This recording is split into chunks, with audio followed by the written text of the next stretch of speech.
اللهم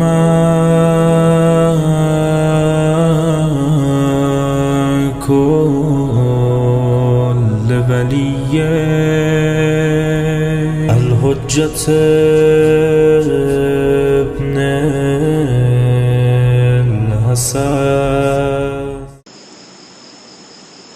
یہ امام ہے کہ نہ یہ افسانہ ہے، امامت یہ نہیں.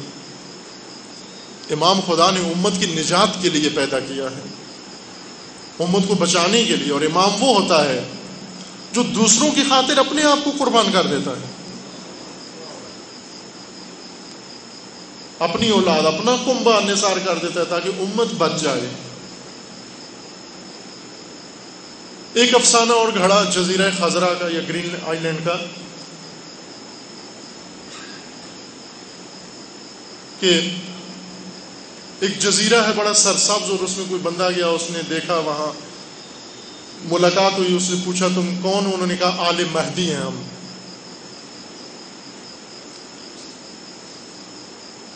یہ ہے ایسا جزیرہ، اس میں مہدی کی اولاد بھی ہے، لیکن وہ مہدی فاطمی جو مصر میں جن کی حکومت تھی، اسماعیلی سلسلہ تھا جن کی مصر میں حکومت رہی ہے، جن کی یادگار ابھی بھی باقی ہے، جامعۃ الازہر انہوں نے بنایا تھا. عثمانیوں سے پہلے، عثمانی خلافت جو ترکی میں قائم ہوئی، اس سے پہلے فاطمی خلافت مصر کے ایک بڑے علاقے پر تھی، ان کا مرکز مصر تھا، اسماعیلی مسلک رکھنے والے لوگوں کا. ان کا جو آخری فرمان روا تھا اس کا نام تھا مہدی، اپنے آپ کو مہدی فاطمی کہلواتے تھے یہ، لہذا ان کو فاطمی سلسلہ بھی کہتے ہیں اور اسماعیلی بھی.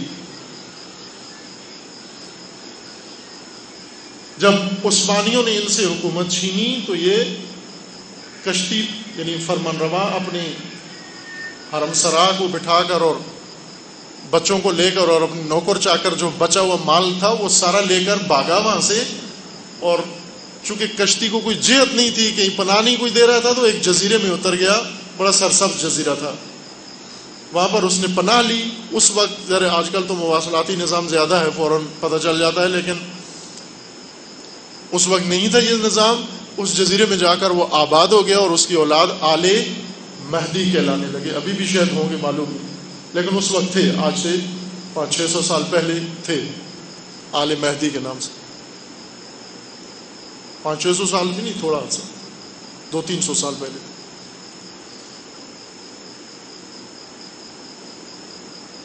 نہ یہ نہیں ہے مہدویت. مہدویت خدا کا بنایا ہوا نظام نجات بشریت کے لیے.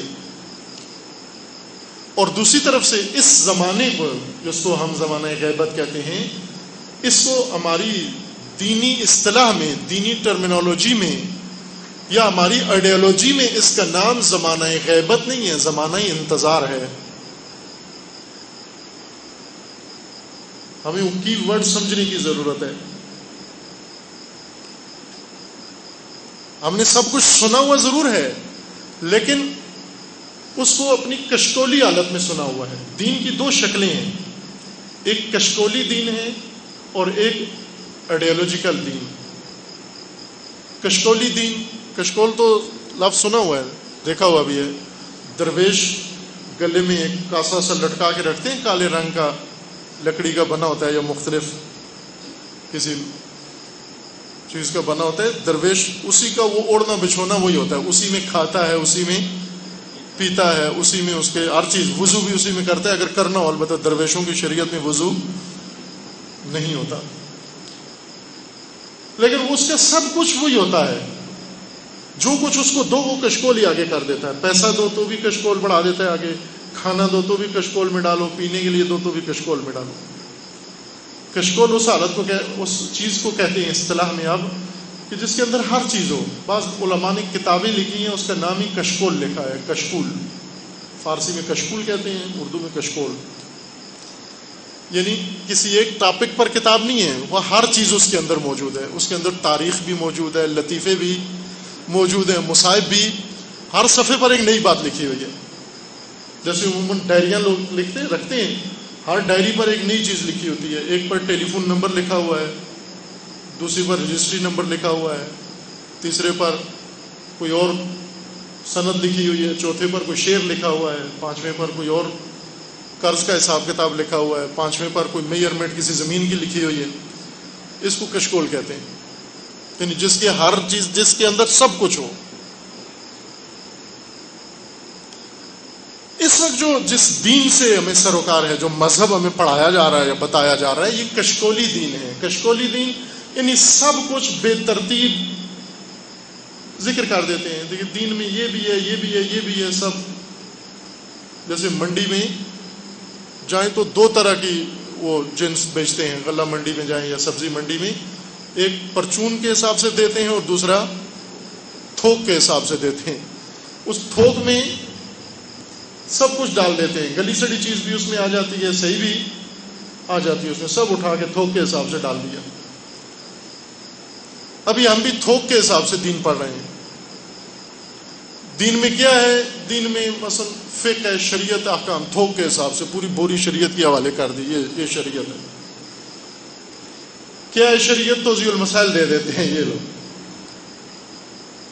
اس میں سارا دین لکھا ہوا ہے. یہ تھوک کے حساب سے دین دینا ہے. رسول اللہ نے اس طرح تھوک کے حساب سے نہیں دیا. رسول اللہ نے ایک ایک آدمی کو تعلیم، تربیت کے ذریعے سے ایک ایک آدمی کو ایک ایک مسئلہ سمجھایا، اور وہ بھی ترتیب کے ساتھ. آپ کو کوئی فقہی حکم مکہ میں نظر نہیں آئے گا، نہیں بتا سکتے. نہ وجوب نماز، نہ وجوب روزہ. مکہ میں ہوتے ہوئے حج واجب نہیں تھا. مکہ میں تھے رسول اللہ، قرآن بھی نازل ہو رہا تھا، لیکن حج کرنے کی کوئی بات نہیں ہوئی. کیوں نہیں ہوئی؟ اس لیے کہ دین کشکولی نہیں تھا. دین کی ترتیب ہے. جس طرح ایک آئیڈیالوجی کی ایک ترتیب ہوتی ہے، اس ترتیب سے خدا نے دین بنا کے رسول اللہ کو دیا، اور رسول اللہ نے بھی ترویج کیا.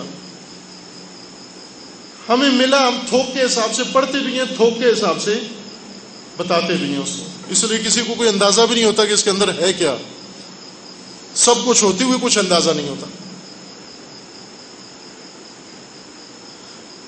کشکولی دین میں سب کچھ ہے، لیکن اس کا مقام، اس نظام کا مقام یا اس کی حیثیت واضح نہیں ہے، روشن نہیں ہے. توحید ہے لیکن صرف ورد ہے. امامت ہے صرف نظریہ ہے، کنسپٹ ہے ذہنی. مہدویت ہے لیکن افسانہ ہے.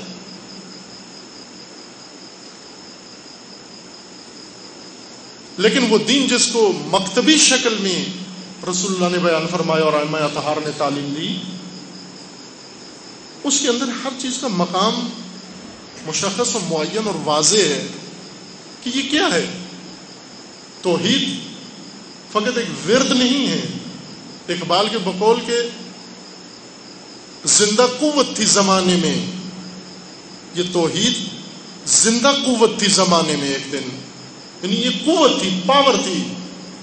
لیکن آج فقط ایک مسئلہ علم کلام. کسی زمانے میں یہ توحید زندہ قوت تھی امت کی، آج ایک مسئلہ علم کلام ہے. نمبر ملتے ہیں توحید کے، پرچہ ہوتا ہے توحید کا، توحید کے اوپر دلائل دیے جاتے ہیں اور نمبر ملتے ہیں انسان کو. نمبر بھی 100 لے کر پھر بھی مشرک کا مشرک ہی رہتا ہے توحید کے 100 نمبر کا پرچہ پاس کر کے. کیوں؟ کہ صرف ایک مسئلہ علم کلام ہے بس.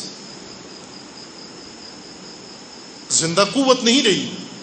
امامت نظام تھا خدا کا بنایا ہوا، اللہ کا بنایا ہوا نظام بشر کی ہدایت کے لیے، لیکن آج صرف ایک نظریہ ہے، ذہنی کنسپٹ ہے بس. مہدویت نجات بشریت کا الہی منصوبہ، لیکن ہمارے پاس صرف ایک افسانہ.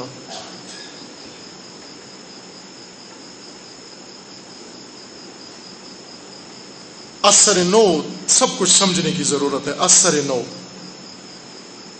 جو کچھ پڑھ لیا تھا گھر سے، نانی دادی سے جو پڑھا تھا وہ خوب تھا، اچھا ہے، لیکن ایک دفعہ پھر اثر نو پڑھنے کی ضرورت ہے. آبائی تعلیم کو ایک دفعہ دوبارہ الہی طریقے سے پڑھنے کی ضرورت ہے.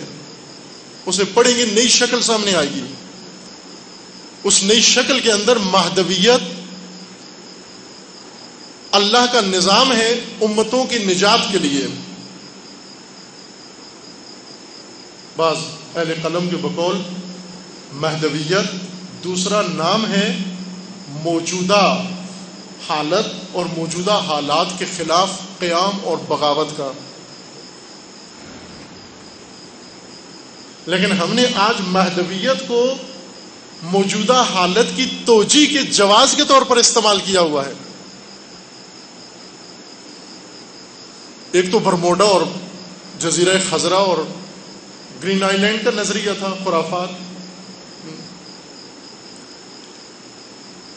ایک جگہ تبلیغ کے لیے جانا ہوا تو اسی کی طرف اشارہ ہوا، جزیرہ برموڈا کے افسانے کی طرف. بعد میں مومنین نے کہا کہ یہاں تو بڑی بڑی شخصیات آ کر اور سلائڈز پر اشرا پورا پڑھ کے گئی ہیں، تو آپ آ کر ایک جملے میں سارا اس کو ختم کر دیے. یہاں تو سلائڈ پر باقاعدہ اشرا پورا پڑھ کے گئے ہیں بڑے بڑے لوگ.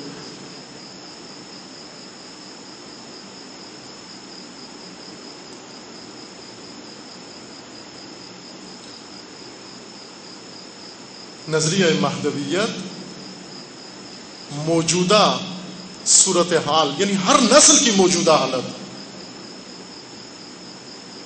آج ہماری یہ موجودہ حالت ہے، ہم سے پہلے والوں کی بھی ایک موجودہ حالت تھی جب تھے، اور آنے والی ہماری نسل کی بھی ایک موجودہ حالت ہوگی. جب بھی موجودہ حالت نامطلوب ہو، غیر موزوں ہو، اس نامطلوب ناموزوں حالت کے بدلنے کے نظریے کا نام مہدویت ہے.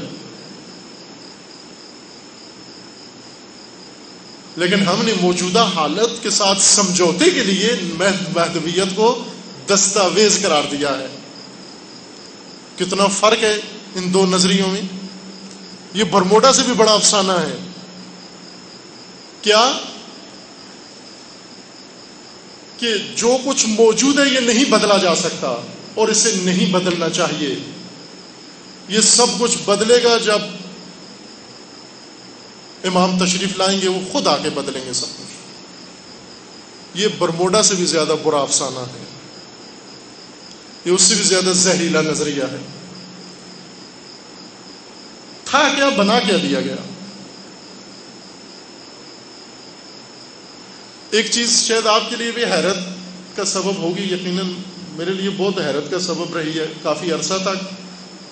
وہ یہ کہ کہا جاتا ہے کہ سانپ کے زہر سے بچنے کے لیے زہر ہی دوا کے طور پر استعمال کرتے ہیں.